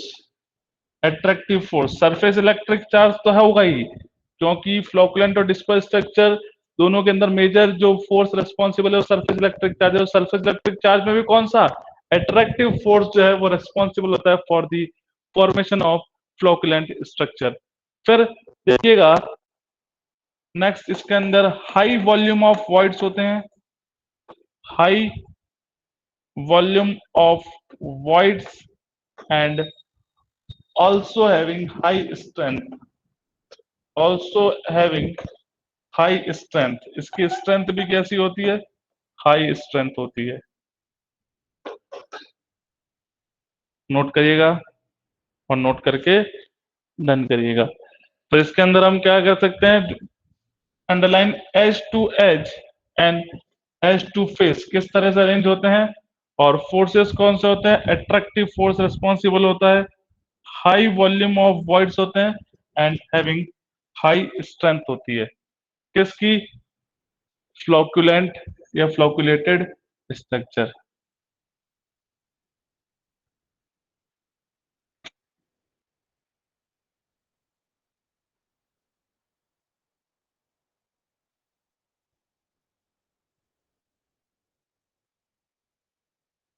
फिर अपन आते हैं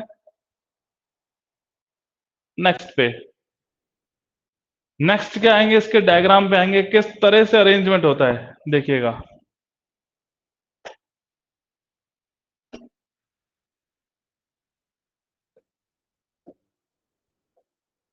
एक तो ये अरेंजमेंट है और एक ये अरेंजमेंट है। इस अरेंजमेंट को कहते हैं किस तरह से? एज टू एज अरेंजमेंट है। और ये कैसा है? एज टू फेस अरेंजमेंट है। एज टू एज या एज टू फेस अरेंजमेंट होता है। अब इन दोनों की बात करें तो इनसे मिलके क्या बनता है, हमारा एक कंप्लीट स्ट्रक्चर बनता है और उसे बोलते हैं फ्लोकुलेंट स्ट्रक्चर। ये तो अरेंजमेंट बताया कि किस तरह से अरेंज होता है एज टू एज और एज टू फेस। ठीक है, कंप्लीट स्ट्रक्चर की बात करें तो ये कुछ इस तरह से होता है।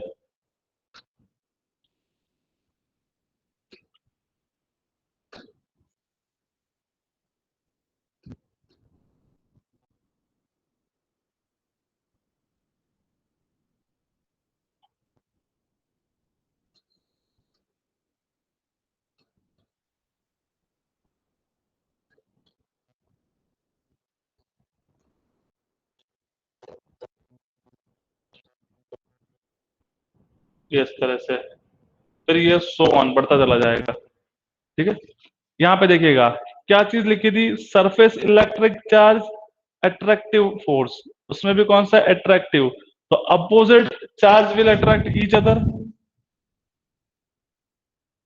Opposite charge will attract each other. तो यहाँ पे क्या होंगे, एजेस पे और फेसेस पे, कहीं पे भी जहां पे उनका जो इंटरेक्शन होगा वहां पे चार्जेस कैसे होंगे, अपोजिट होंगे। जैसे edge to edge, edge to edge में ये पॉजिटिव, ये नेगेटिव, ये पॉजिटिव, ये नेगेटिव, तो ये क्या है, ये अट्रैक्टिव है। Negative positive negative and positive, तो यहाँ पे कैसा है, अट्रैक्टिव है। क्लियर हुआ। इसी तरह से year negative positive negative positive negative positive positive negative,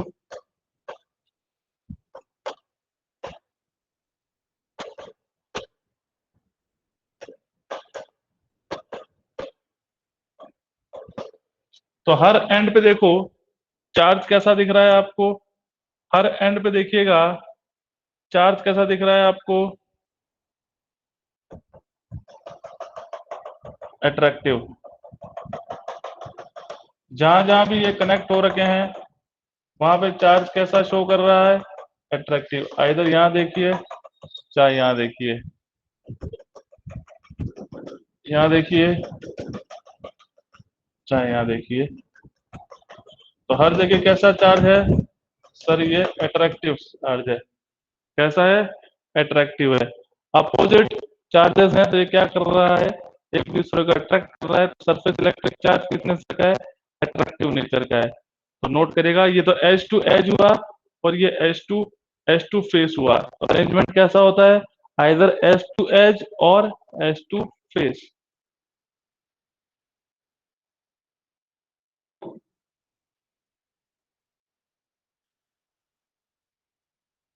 तो डायग्राम किसका है, फ्लोकुलेंट स्ट्रक्चर, फ्लोकुलेटेड स्ट्रक्चर का डायग्राम है।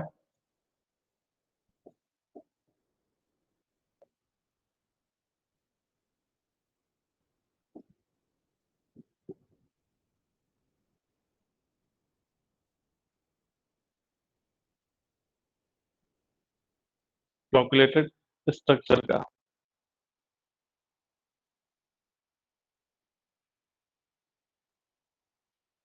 अब आते हैं अपन एग्जाम्पल पे। अगर इसकी एग्जाम्पल की बात करें, marine clay, marine clay, marine soil is the example of the flocculent structure.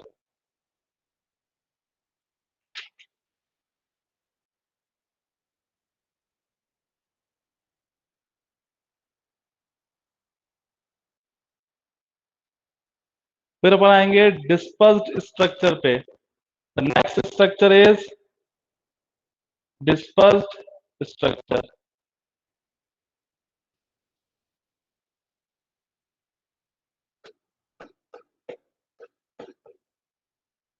Dispersed structure, अगर डिस्पर्स्ड स्ट्रक्चर की बात की जाए तो उसमें देखिएगा सारी चीज सेम है।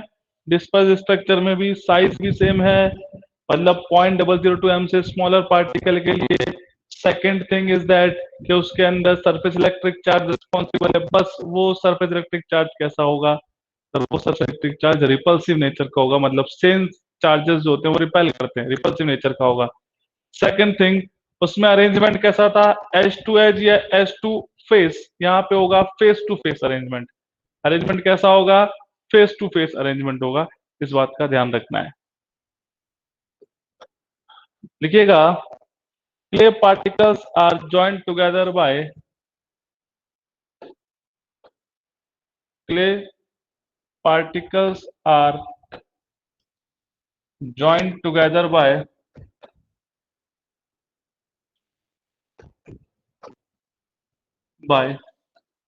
face to face। तो किस तरह से ज्वाइन होंगे, फेस टू फेस ज्वाइन होंगे। नेक्स्ट लिखिएगा, surface electric charge are, surface electric charge are repulsive in nature, repulsive in nature, किस नेचर का होगा, रिपल्सिव नेचर का होगा। नेक्स्ट इसके अंदर low void ratio and low strength कैसी होती है, लो वॉइड रेशो होते हैं इसके अंदर, और स्ट्रेंथ भी कैसी होती है, लो स्ट्रेंथ होती है। रीजन क्या है कि सर ये जो फ्लोकुलेंट स्ट्रक्चर है या फ्लोकुलेटेड स्ट्रक्चर है, यही किस में कन्वर्ट हो जाता है, it is converted into the dispersed structure, यही किस में कन्वर्ट हो जाता है, डिस्पर्स्ड स्ट्रक्चर ऑन रीमोल्डिंग। तो यहाँ पे नेक्स्ट पॉइंट लिखिएगा, ऑन रीमोल्डिंग फ्लोकुलेंट स्ट्रक्चर, लिखिएगा ऑन remolding flocculent या flocculated structure is converted into dispersed structure, dispersed structure किसमें कन्वर्ट हो जाता है, डिस्पर्स्ड स्ट्रक्चर में कन्वर्ट हो जाता है। कौन सा, ये फ्लोकुलेटेड स्ट्रक्चर ही, ये फ्लोकुलेटेड स्ट्रक्चर ही किसमें कन्वर्ट हो जाता है, डिस्पर्स्ड स्ट्रक्चर में कन्वर्ट हो जाता है। इतना नोट करके बताइएगा।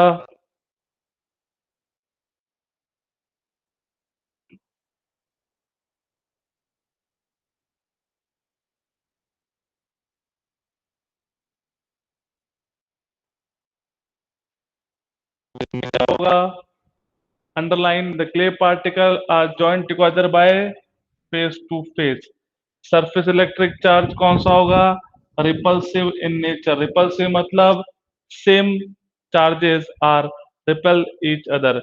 लो void ratio, low strength, low void ratio and low strength, क्योंकि ये कन्वर्ट होता है किससे, फ्लोकुलेटेड स्ट्रक्चर से ही किसमें, डिस्पर्स स्ट्रक्चर में, फ्लोकुलेटेड स्ट्रक्चर से ही किसमें, डिस्पर्स स्ट्रक्चर में। अब आते हैं इसका डायग्राम पे। डायग्राम की बात करें तो देखिएगा, ब्रिक मैसनरी देखिए आप सभी ने, ब्रिक मैसनरी बस उसी तरह का अरेंजमेंट होता है, it's just like a brick masonry, उसी के तरह दिखता है आपका structure.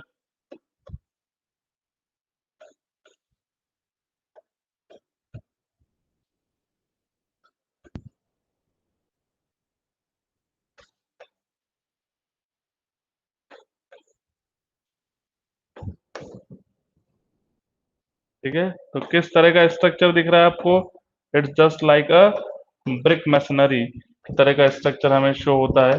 This structure is called dispersed structure.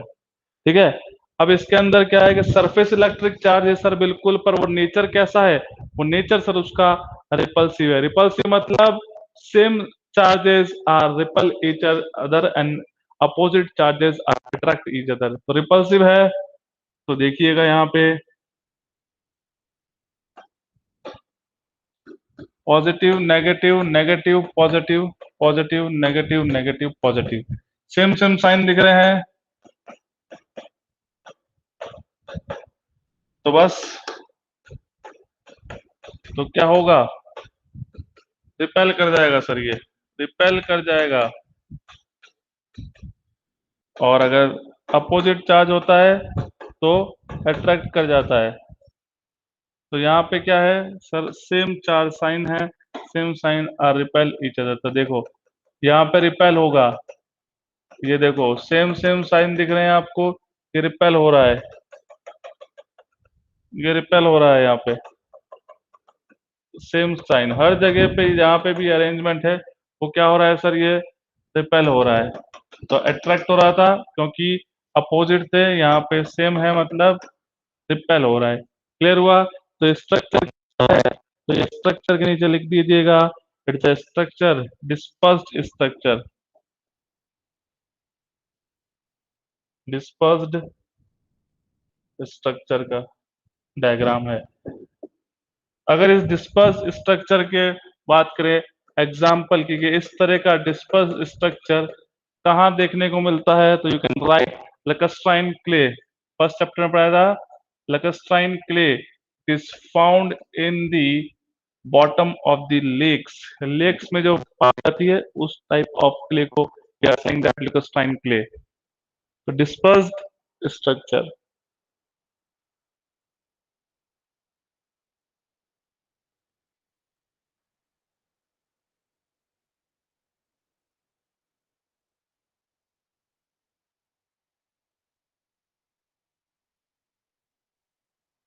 चलिए, तो ये सारा स्ट्रक्चर हुआ।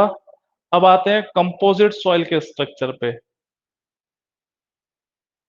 Now we are come to the next soil structure which is known as the composite soil. किसके लिए कंपोजिट सॉइल? कंपोजिट सॉइल का मतलब क्या होता है, जिसके अंदर दो या दो से ज्यादा सॉइल क्या हो, मिक्स्ड हो, this soil are known as the composite soil. तो लिखिएगा, structure of structure of composite composite soil, composite soil of का स्ट्रक्चर की बात कर रहे हैं।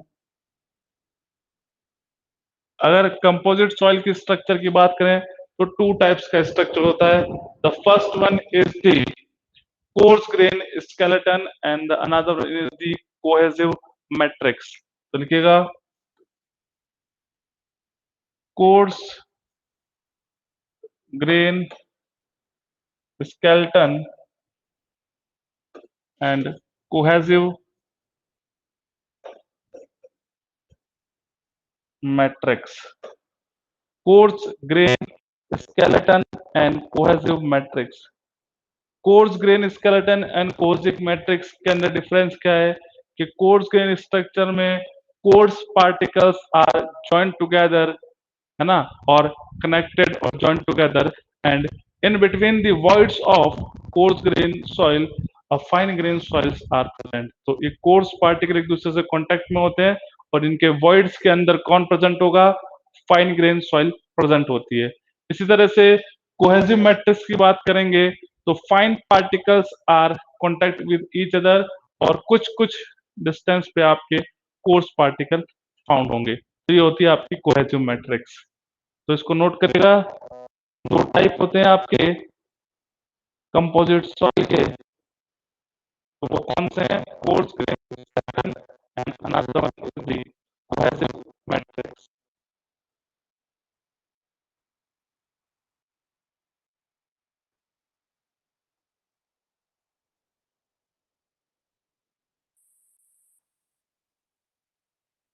चलिए, तो दोनों में डिफरेंस देख लेते हैं। तो हमने दो पार्ट कर दिए हैं। Here we can write coarse grain structure and here we can write cohesive matrix, cohesive matrix, coarse grain skeleton and cohesive matrix। Coarse grain skeleton में फर्स्ट पॉइंट लिखिएगा, coarse grain particles are in coarse grain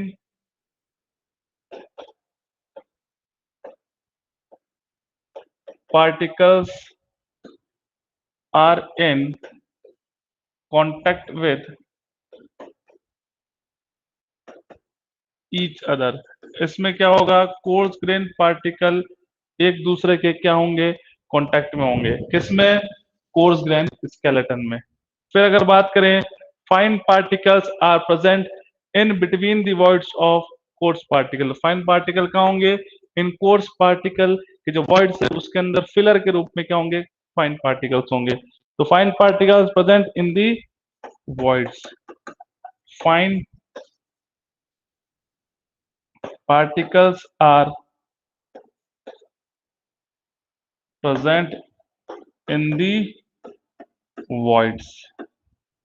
example की अगर बात की जाए, और example की जिसके अगर स्ट्रेंथ की बात की जाए, नॉट एग्जाम्पल, स्ट्रेंथ की अगर बात की जाए तो ये क्या होती है, लेस कंप्रेसिबल होता है। अगर लेस कंप्रेसिबल होगा तो हाई स्ट्रेंथ होगी, लेस कंप्रेसिबल होता है। तो ये थे कोर्स ग्रेन पार्टिकल या कोर्स ग्रेन जिसको बोलते हैं स्ट्रक्चर था, या कोर्स ग्रेन स्ट्रक्चर या स्केलेटन लिख देना, इसको अपने स्केलेटन लिखा था तो स्ट्रक्चर की जगह आप भी स्केलेटन लिख दो, जो अपन ने वहां पे वर्ड लिखा था वही स्केलेटन, कोर्स ग्रेन स्केलेटन। फिर अपन आएंगे, अपन next one is the cohesive matrix पाएंगे अपन।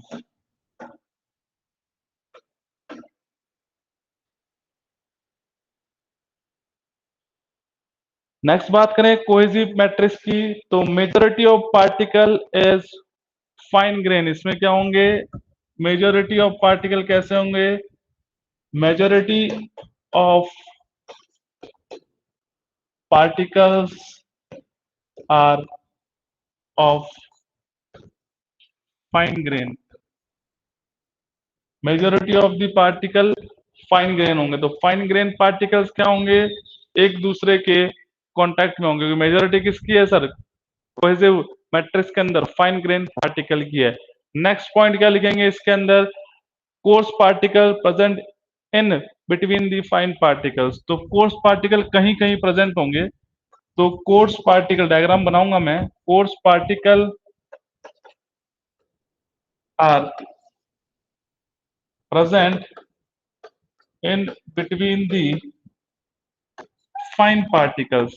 फाइन पार्टिकल्स के बीच में कहीं कहीं क्या होंगे, आपके कोर्स पार्टिकल में होंगे। फिर अगर बात करें तो मोर कंप्रेसिबिलिटी होगी, मोर कंप्रेसिबिलिटी होगी या मोर कंप्रेसिबल होगा, मोर कंप्रेसिबल होगा कौन, तो मोर कंप्रेसिबल होगा आपका कोहेसिव मैट्रिक्स, यह है कोर्स ग्रेन स्केलेटन। दोनों को नोट करके रखिएगा।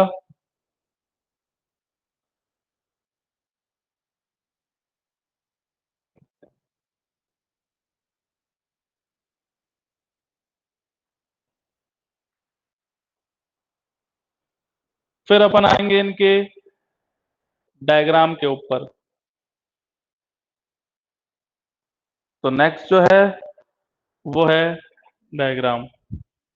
देखिएगा, डायग्राम की अगर बात की जाए तो course grain skeleton, course grain skeleton ये कुछ इस तरह से,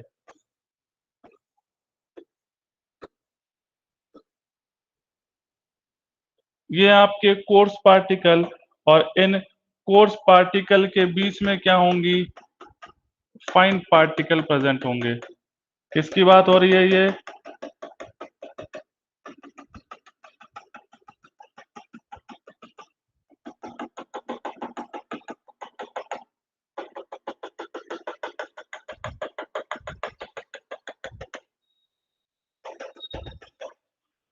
ठीक है। तो ये हो गया क्लियर। तो फिर लास्ट एक डायग्राम और देख लो, फाइन पार्टिकल के बीच में होगा आपका कोर्स पार्टिकल। तो यहाँ पे देखिएगा, ये कोर्स पार्टिकल है, ये कहीं कहीं प्रेजेंट है, और बाकी क्या है सभी हमारे फाइन पार्टिकल। तो इसमें फाइन पार्टिकल क्या है, कॉन्टैक्ट विद ईच अदर है। इसमें फाइन पार्टिकल क्या है, कांटेक्ट विद ईच अदर है।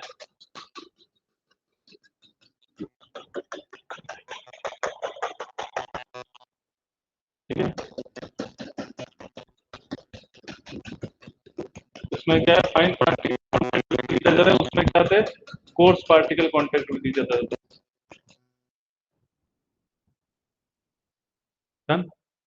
तो ये डायग्राम जो है, फर्स्ट डायग्राम, ये किसका है, आपका कोर्स ग्रेन स्केलेटन का।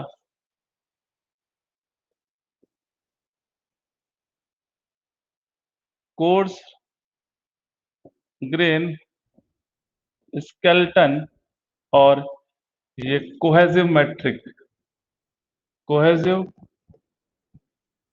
मैट्रिक्स, ये कोहेसिव मैट्रिक्स का है, नोट करिएगा। और कोई डाउट है तो बताइएगा। तो ऑब्वियस सी बात है, ये क्या होंगे, मोर कंप्रेसिबल होंगे और ये क्या होंगे, लेस कंप्रेसिबल होंगे। कोर्स ग्रेन स्केलेटन या को जो है मोर कंप्रेसिबल होगा।